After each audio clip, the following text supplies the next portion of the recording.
The Iraqis call him a national hero, but the Bible reveals him as a madman. Who was the legendary king of Babylon, Nebuchadnezzar? A legend and a mystery rolled into one in Babylon Mystery.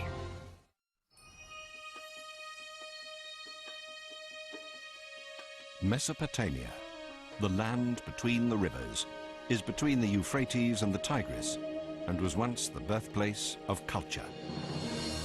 Over 2,500 years ago, a huge metropolis arose in the heart of this region, Babylon. The man who ruled over it made the city one of the wonders of the world, and his name was Nebuchadnezzar.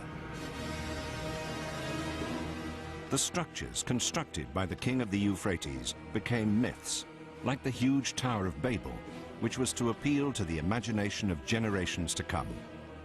Today, only rubble remains, but modern archaeologists can gain an understanding of the lost world from the remaining fragments. Latest technology preserves the cuneiform signs, the oldest written language, on thousands of ancient tablets, and scientists can now decipher them. The images can bring the lost city of Babylon back to life, and with it comes a far greater understanding of Nebuchadnezzar and of the cosmology of the Babylonians.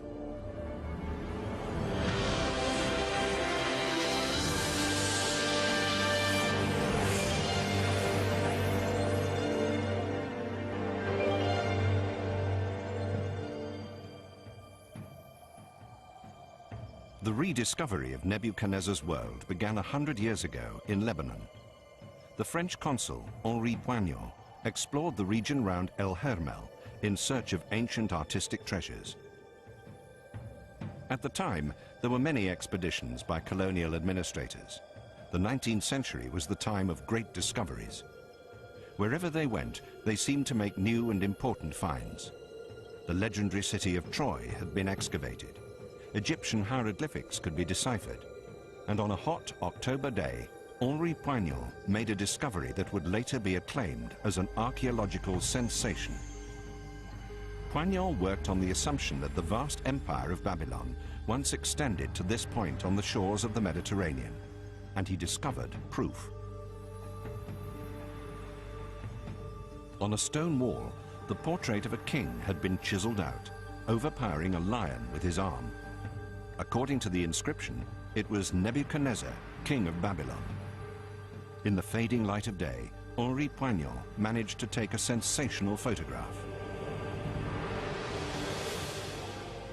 This is the earliest depiction of Nebuchadnezzar that has been found. The weathered relief in stone unites ancient myths and legends.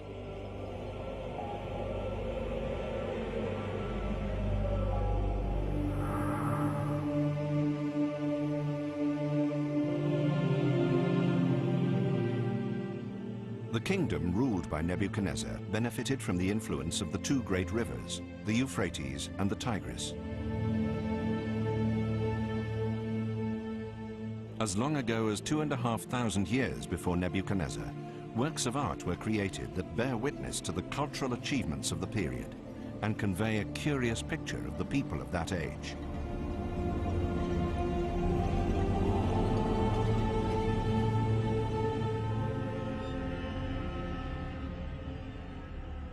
The Sumerian people created an entirely new culture heralded by a revolutionary development. The invention of cuneiform script 3,000 years before Christ and the cultural growth that resulted from the invention of a written language was to reach its pinnacle in Nebuchadnezzar's vast empire of Babylon.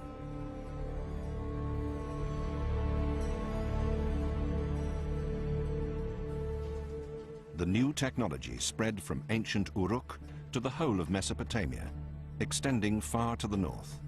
It also spread to the Mediterranean in the west and to the cultural sphere of Palestine.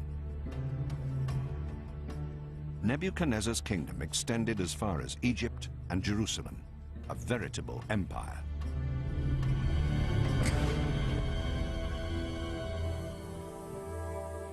Jerusalem, the holy city of David, and ancestral home of all Jews. But 2,600 years ago, it was not the sprawling metropolis that it is today. Protected by the city walls, no more than a few thousand Jews inhabited the small area around the Temple Mount. Nebuchadnezzar was able to breach the stone circle and leveled the holy city. An ancient relief depicts the battle. The Babylonians scaled the walls of the city with the help of fortified towers. The defenders could not match the superior military technology. The invaders had metal armor, stone catapults, and carefully planned strategies. The well-thought-out plans were highly effective, along with the devastating waves of arrows fired by thousands of archers. Nebuchadnezzar used his military might to good effect. Thousands of enemies were mown down, while the survivors were taken to Babylon as prisoners of war. For the Jews, it was a terrible catastrophe, the wrath of God, and Babylon was seen as the hated site of exile, with Babel known as the hotbed of vice.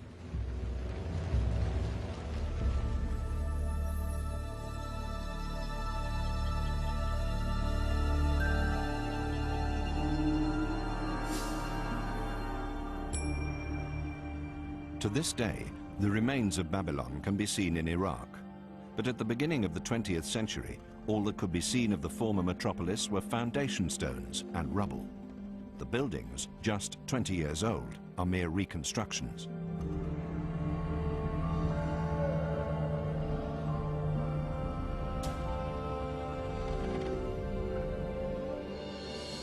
But these imaginative edifices do provide some concept of the splendor and glory of an ancient city that was home to 1 million inhabitants. The massive tiled walls of Babylon were counted among the 7 wonders of the ancient world. But it was also claimed that there was a second wonder of the world to be admired in Babylon: the Hanging Gardens of Princess Semiramis, said to have been the mistress of Nebuchadnezzar, though the historical truth behind this figure is also lost in the fairy tale legends that surround the city. The Greek historian Herodotus, who is believed to have visited Babylon 100 years after the death of Nebuchadnezzar, was one of many people captivated by the capital. Herodotus marveled at the legendary dimensions of the Tower of Babel, though he could only guess as to its function.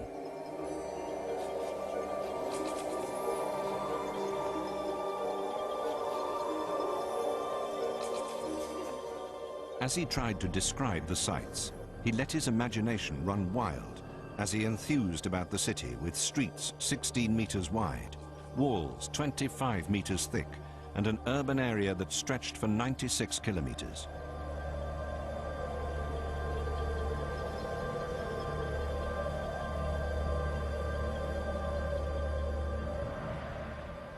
And so the metropolis on the Euphrates became the subject of fantastic legends that were passed down through the generations until the German archaeologist Robert Koldewey decided to search for the truth at the beginning of the last century.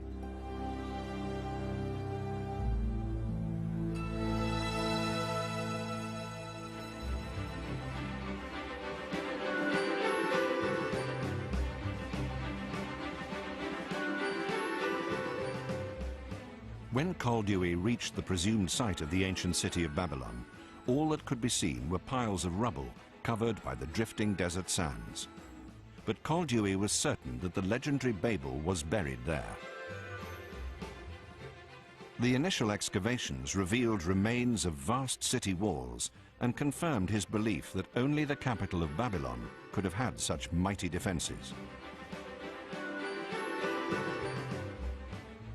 Koldewey had found the remains of the walls that Herodotus had reported with such admiration, and the Babylonians had insulated the tiled structures against humidity by using bitumen, an amazing technological achievement for the day.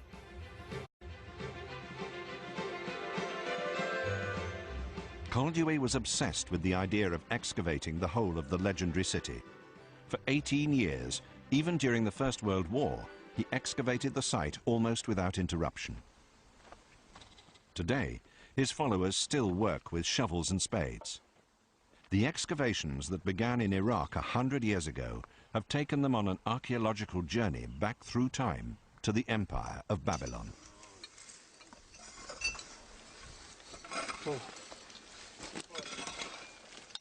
In Sippar, a good 50 kilometers from Koldewey's excavations, the team have discovered a new archaeological sensation, a library from the period of Nebuchadnezzar. However, the archaeologists aren't looking for works of art or precious metals, but a far more valuable treasure, inscribed tablets. Cuneiform writing thousands of years old, recording the ideas and beliefs of Babylonians in Nebuchadnezzar's day.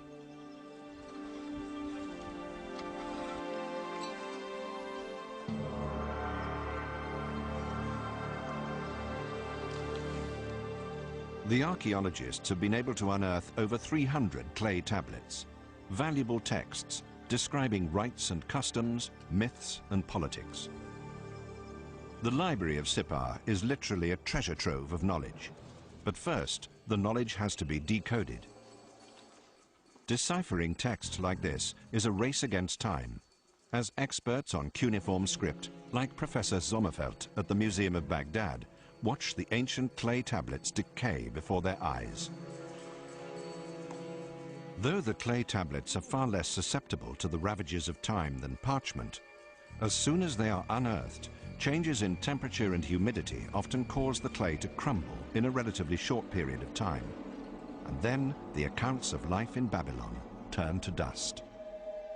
The inscriptions provide detailed accounts of life in the Babylon Empire.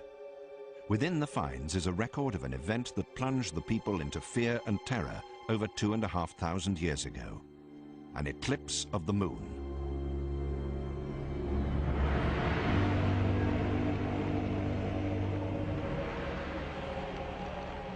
The clay tablets tell of the day when the moon disappeared and priests all over the city had to light fires. People quickly gathered in the streets and used their clothes to shield themselves from the sight as prayers and hymns filled the entire city.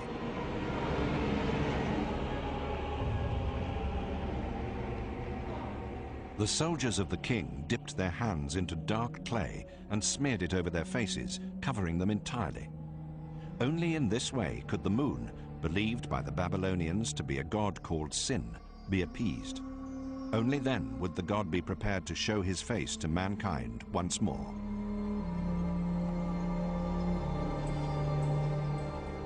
At this small museum in Iraq, Professor Walter Sommerfeld and his colleagues study the collection of clay tablets, which are full of sensational discoveries. The weathered inscriptions are true treasures of archaeological exploration as they shed light on the lost civilization of ancient Babylon. These people, the Sumerians, Babylonians and Assyrians, were compulsive writers. They kept records of everything that could possibly be preserved in text, letters, accounts of everyday life, and also the entire body of scientific knowledge available at the time.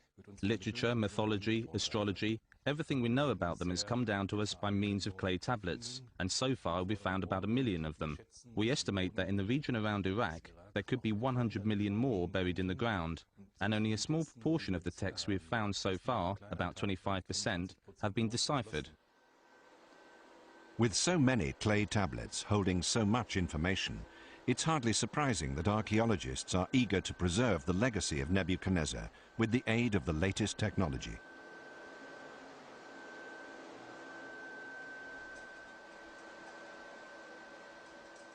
The knowledge of the ancient Orient can now be preserved on glass plates forever. Using a method called holographic photography, a laser beam traces the inscription on the clay tablet.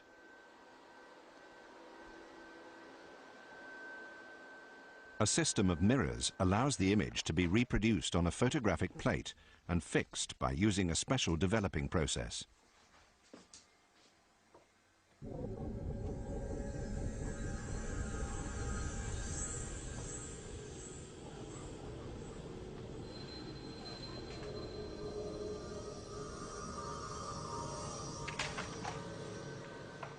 The holographic technology has been developed at the Institute of Physics of the University of Münster. The clay tablets appear on the photographic plate in 3 dimensions, so that experts can study the spatial characteristics of the cuneiform script, a vital factor when deciphering the text.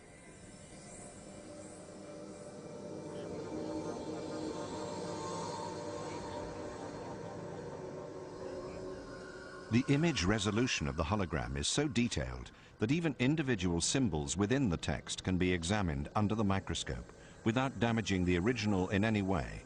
And the hologram can also be made available over the internet, so decoding teams can work simultaneously all around the world.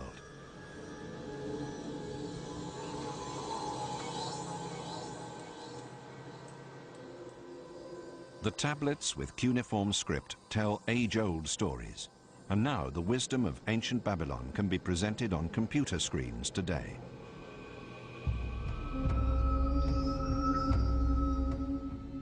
Among them are the accounts of ancient sacrificial rituals that show how far everyday life in Babylon was dominated by strong religious beliefs. The record also proves that the stories of the godless pride shown by the people of Babel as related in the Bible were nothing but hostile propaganda. In the sacrificial ritual, everything was regulated down to the smallest detail.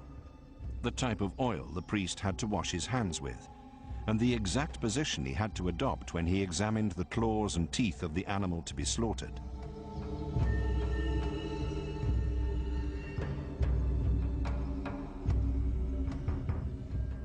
The high priest had to place a chain made of red wool and colored stones around his neck when the moon rose.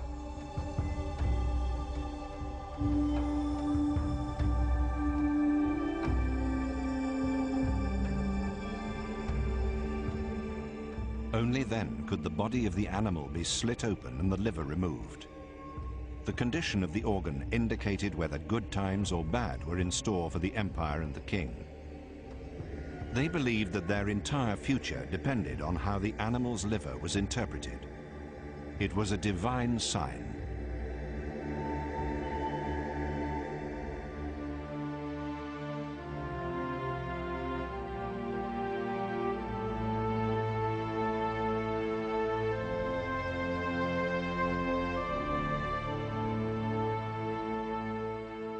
Up to 100 years ago, Carl Dewey wrote that the ancient culture of Babylon was buried under a shroud of drifting sand. And even today, experts estimate that thousands of texts are still hidden beneath the ground in Babylon.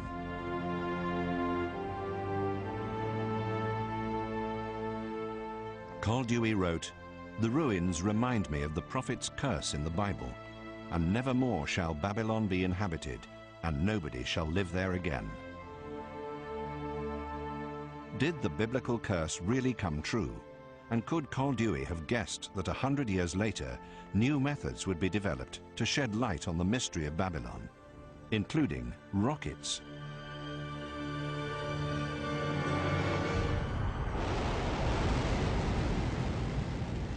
The Russian Soyuz carried a surveillance satellite into outer space. In the days of the Cold War, the technology was employed to spy out enemy territory using photographs from space.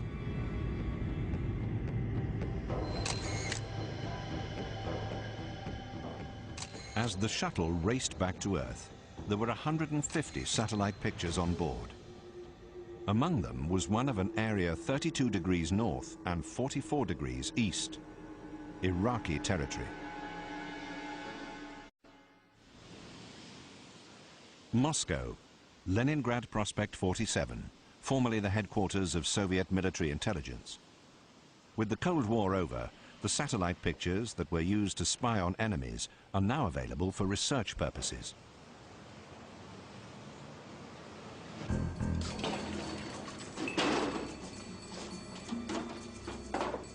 The former espionage photographs from outer space are of enormous importance to aerial archaeology.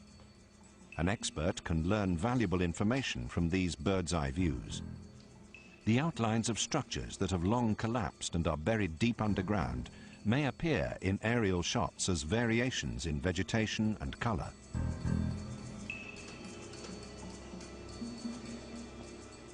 This technology has enabled archaeologists to study a small area that the satellite camera 270 kilometers away picked up: ancient Babylon.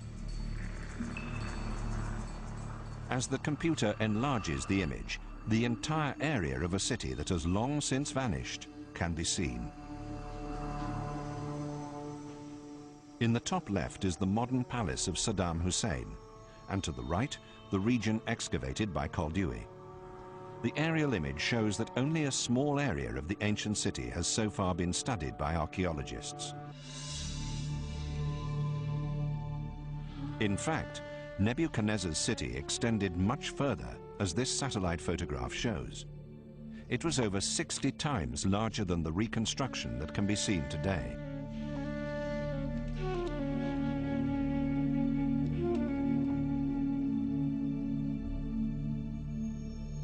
And from the air, one outline can be seen very clearly: the shape of a building that was destined to become a legend, the Tower of Babel. Today, all that can be seen is a pond. The aerial image indicates that the structure was set out on a square base, so all the reconstructions made by medieval painters were simply products of their own imagination. The Tower of Babel was not a round tower, but a square structure rising in stages, probably about 100 meters high. The great structure has appealed to the imagination of people throughout the ages. The Tower of Babel, more than the city itself, became a symbol of the unrestrained arrogance that came before the fall.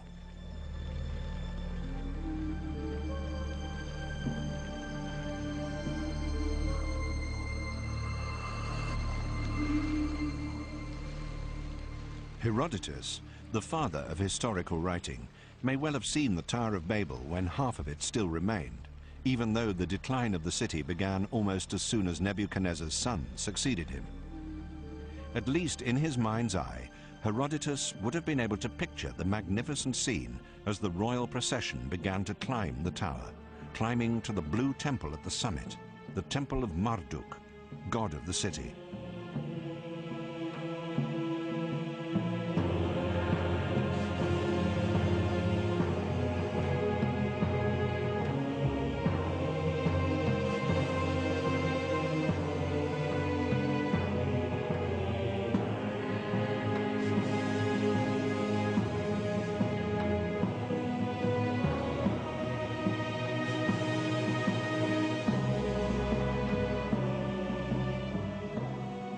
Herodotus reported that climbing to the Temple of Marduk meant climbing into the heavens and the stars, and at the top, in the highest section of the huge layered temple, was where Marduk resided.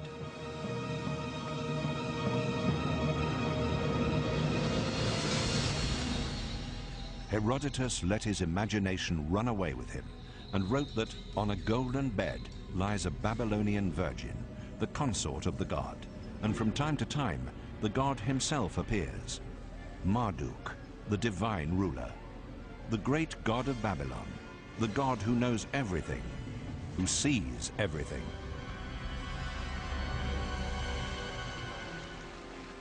The fantastic account Herodotus gave was a mixture of imagination and reality, which were born from the repeated stories told in Babylon as it sank into ruin.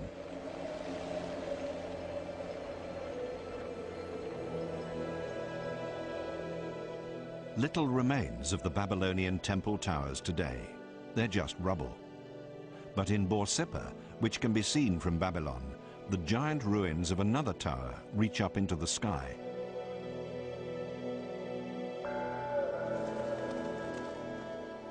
Experts believe that these towers were not only temple complexes, but also vantage points that enabled Babylonian astronomers to study the movements of the stars. But Nebuchadnezzar and his astronomers were not merely studying natural sciences while gazing into space.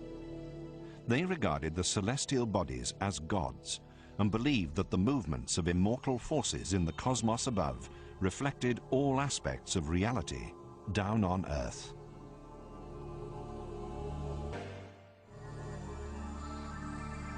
Babylon astronomers in Nebuchadnezzar's day used huge temple complexes as vantage points to study the movements of the stars.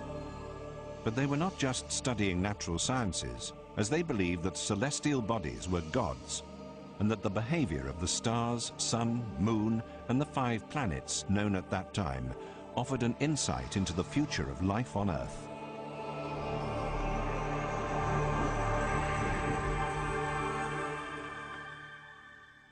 The German Museum in Munich. At the planetarium, the projection system can be programmed to show how the night sky would have appeared in Babylon over 2,500 years ago.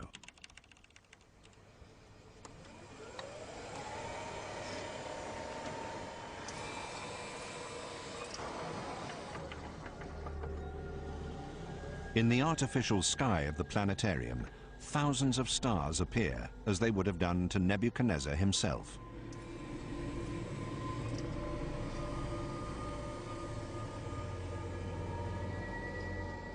Every evening, for hundreds of years, the Babylonians studied the night sky for signs, for extraordinary occurrences, and for connections. Particular stars came to be seen as part of families, like Gemini, the twins at the gateway to heaven. It was believed that Aquarius dictated the course of all waterways on Earth. Sagittarius, half man, half horse, was a powerful ally in war and times of trouble.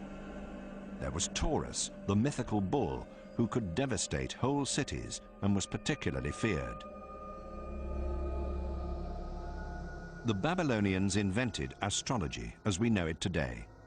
They divided the heavens into 12 signs of the zodiac and recorded the movements of the stars.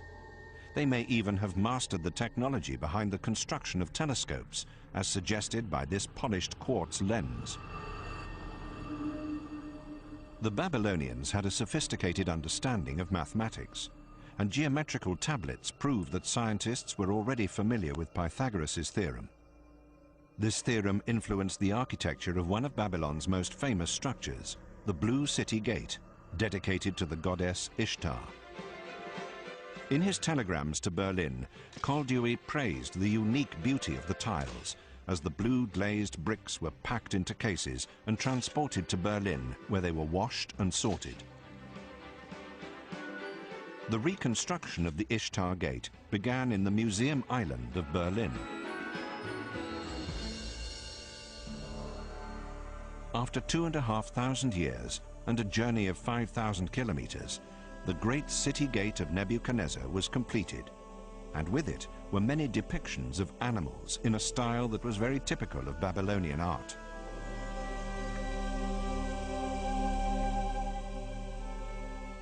The images of animals worshipped by the Babylonians as companions of the gods would have graced the walls of the processional way and guided every visitor into the center of the city.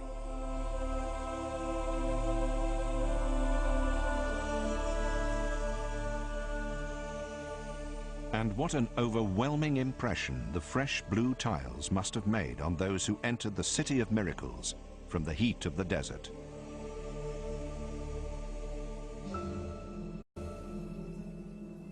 The bricks were glazed blue, but how was it possible for such an unusual technique to be developed 2,500 years ago? A chemist, Stefan Fitz, submitted tile fragments from Babylon to spectrum analysis and solved the mystery. Together with ceramic specialist Andreas Fritscher, he uncovered the complex technical process involved. The initial step was very important, as a precise mix of sand and soda derived from vegetable ash had to be followed. The mixture was then fired to create a type of glass that was then used as the basis for the glaze. Today, a computer-controlled kiln is used to achieve the exact temperature of 950 degrees centigrade that is required. How the Babylonians measured and maintained this constant temperature remains a mystery. The glass was then ground into a fine powder for the next stage of the procedure.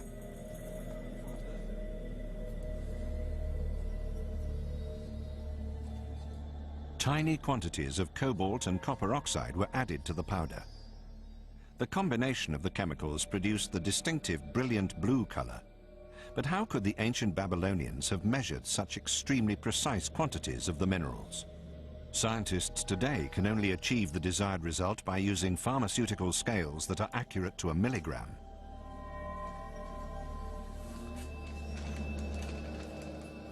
Dr. Stefan Fitz then added distilled water to turn the powder into a creamy liquid, which is the finished glaze. Was die Babylonier gemacht haben bei What the Babylonians achieved in constructing their buildings and decorating them was an enormous technological feat, and that also applies to the glazing they used. It wasn't just the fact that they produced this glaze. You also have to remember that many of the ingredients weren't readily available in that country at the time. So a great deal had to be imported from countries that were at the other ends of the earth in contemporary terms. The enormity of what they accomplish cannot be overemphasized.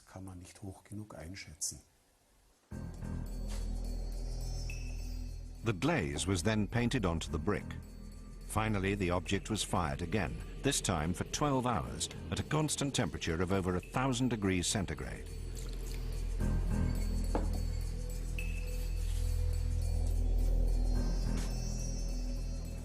The Babylonians were apparently masters of this brick glazing process, and on a huge scale.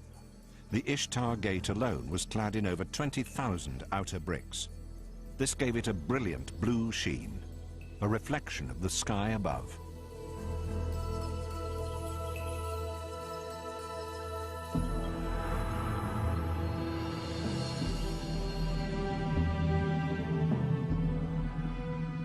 The road before and after the gate was the Road of the Gods, the processional way, where the great New Year's festival was celebrated.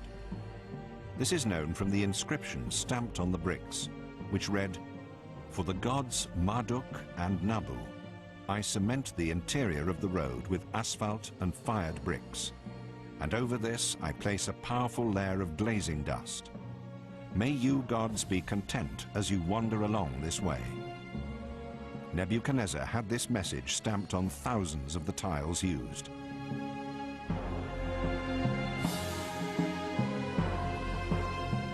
The Tower of Babel, the Ishtar Gate, and the processional way were all works of devotion to the gods. They were people's prayers immortalized in stone, and the laying of every foundation stone was also a precise ritual. All the foods that provided nourishment for life, oil, milk, beer, and dates, took on deep religious significance when the king and priests prepared the ground for a building in the sight of the gods.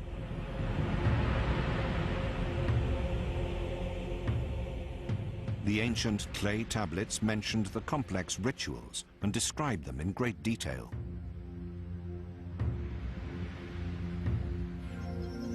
Cream, honey, and beer had to be poured over the first foundation stone as a valuable offering for the gods.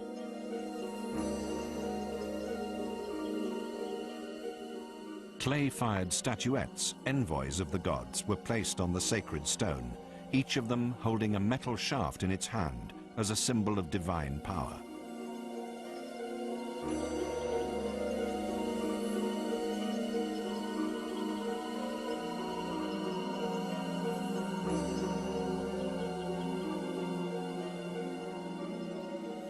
A sacrificial sheep was prepared with its mouth washed out with fragrant juniper extract to encourage the gods to look favorably upon the offering. White, purified flour, the sacred fruit of the soil, was then sprinkled over the statuettes. This ensured that growth and prosperity would surround the building to be constructed. Then the statuettes were buried in the ground, the place that would soon bear the weight of the new structure. Long after the building itself has collapsed, the statuettes used in the ceremony survive to this day.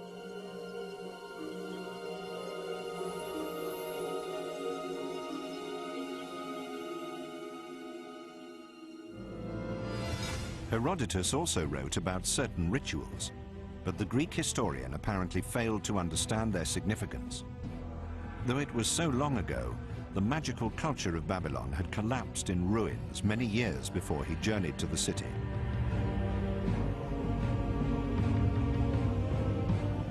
What remained, however, was a deep admiration for the buildings that still stood, such as the city walls. Herodotus must have fallen under their spell, as experts now believe that the measurements he supplied were wildly exaggerated.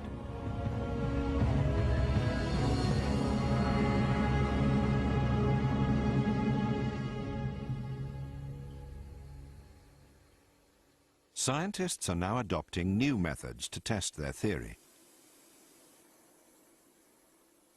In this laboratory, the seventh wonder of the world is recreated, the walls of Babylon, on a scale of 1 to 100.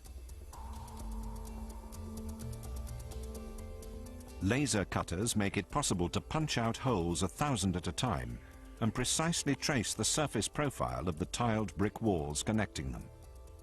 Never before has Babylon been recreated with the help of such modern technology.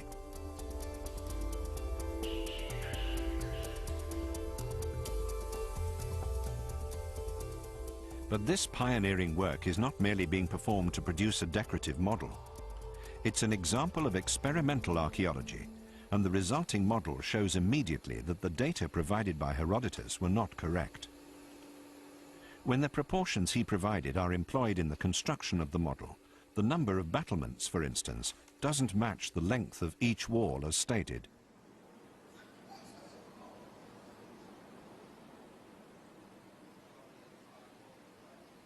The city walls didn't stretch for 96 kilometers, as Herodotus said, but only for about 19, and apart from the major structures, the brick houses of the metropolis were only 1 or 2 stories high.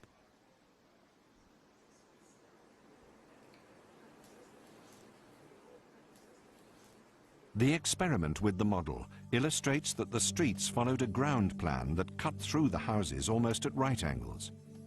Babylon was constructed as a gigantic fortress. There was a 12-meter-high double wall surrounding the entire urban area. Professor Prommer and model maker Bernd Kammermeier are convinced that with the military technology available at the time, the city would have been invincible. The Babylonians, in their modest houses, would have had a feeling of absolute security and an equally powerful sense of pride in their city.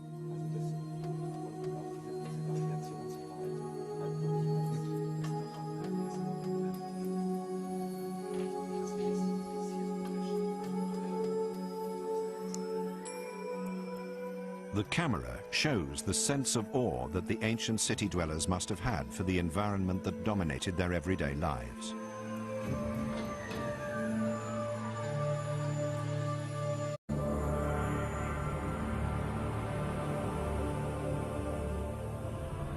"2,500 years ago, there was nothing in the world to compare with this picture.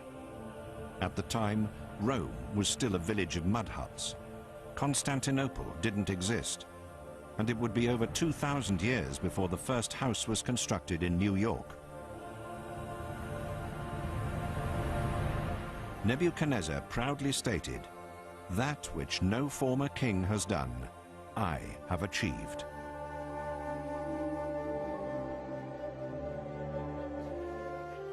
Professor Walter Sommerfeld of the University of Marburg speculates at how the people who lived in this metropolis celebrated their cult festivals.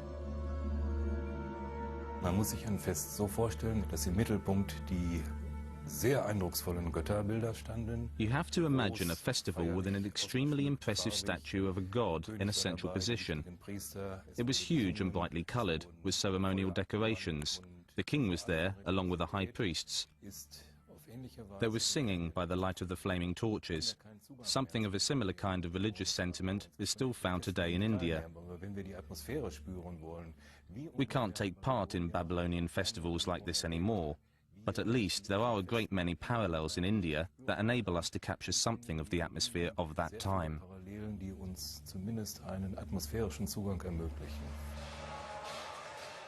The great processional way in Babylon may have resembled this.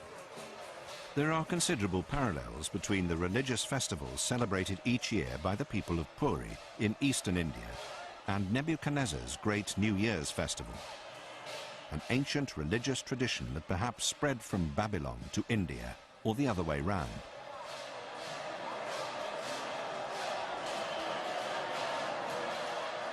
The comparison of the celebrations in India with accounts written on ancient clay tablets is certainly striking. Just as in the New Year festival of ancient Babylon, the ancient statues of the gods are brought out of the temple in Puri, draped with ceremonial decorations and placed on a sacred cart. The king of Puri has been likened to a reincarnation of Nebuchadnezzar. As in Nebuchadnezzar's day, the king has to follow the customs closely as they're the rules of the gods.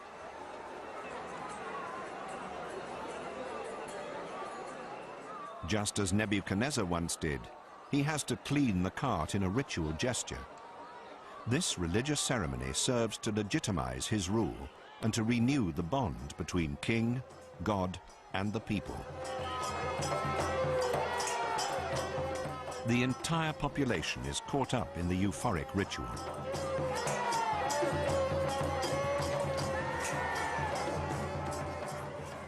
Finally, everyone comes together to pull the statue of the gods through the streets, hauling it along on its massive ropes. Religion here is not an abstract concept, but something that is lived and revered every day.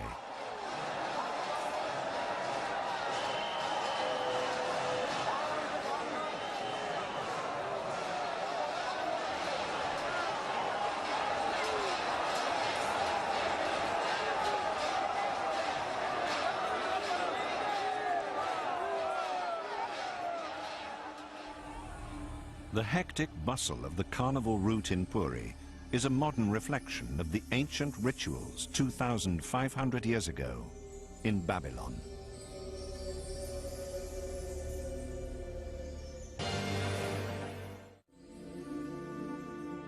The German archaeologist Koldewey excavated part of the ancient city of Babylon in the early 1900s and continued to make new discoveries at the site for the following 18 years. But he was never able to grasp at anything more than the rubble and bricks. The ancient world of the Orient remained a mystery to him. But his imagination sometimes constructed gigantic palaces from a little rubble. And he once wrote in a telegram to Berlin, "I have discovered the hanging gardens of Semiramis." In fact, he had found nothing more than the extensive ruined walls around Nebuchadnezzar's southern fortress.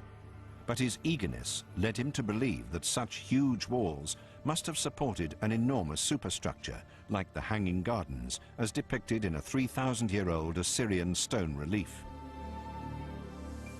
Did the legendary terraced gardens of Semiramis ever exist, or was it just a fantasy created by later generations?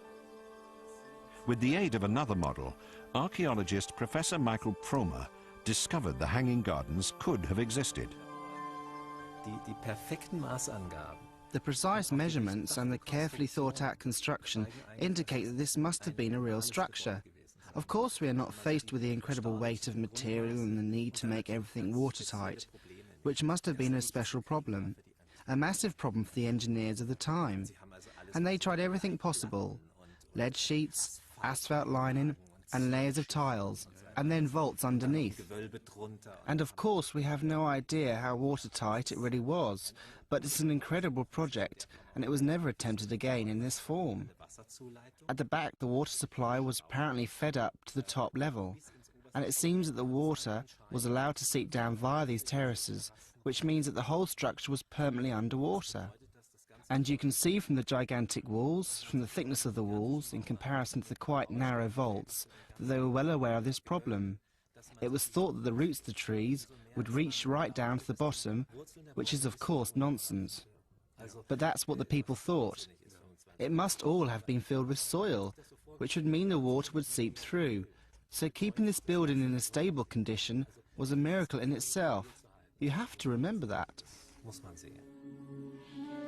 It appeared that the Hanging Garden of Semiramis was not a legend, but reality. In Iraq, there were still water wheels in use that could have brought water from the Euphrates to irrigate the gardens.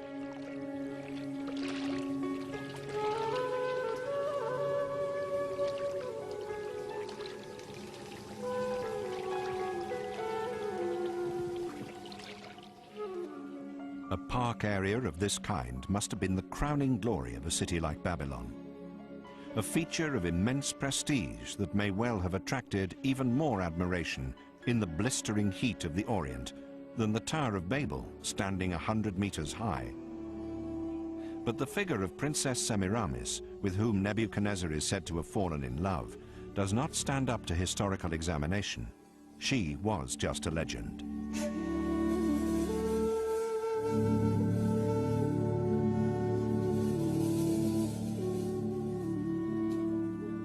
Together, Princess Semiramis and her hanging gardens formed a romantic symbol of the most amazing metropolis in the ancient Orient.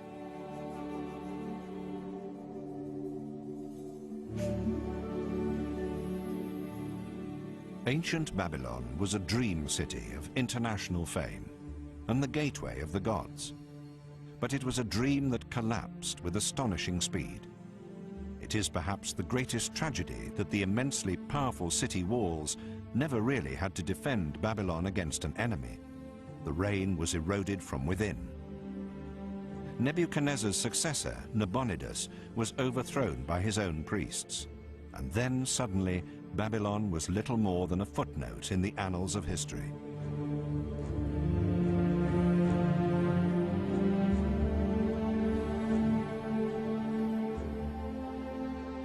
In the end, the Bible seems to have been correct when it made the terrible prophecy, "The city shall be rotten and destroyed for all time, and never more shall Babylon be inhabited, and nobody shall live there again, neither people nor cattle, forevermore."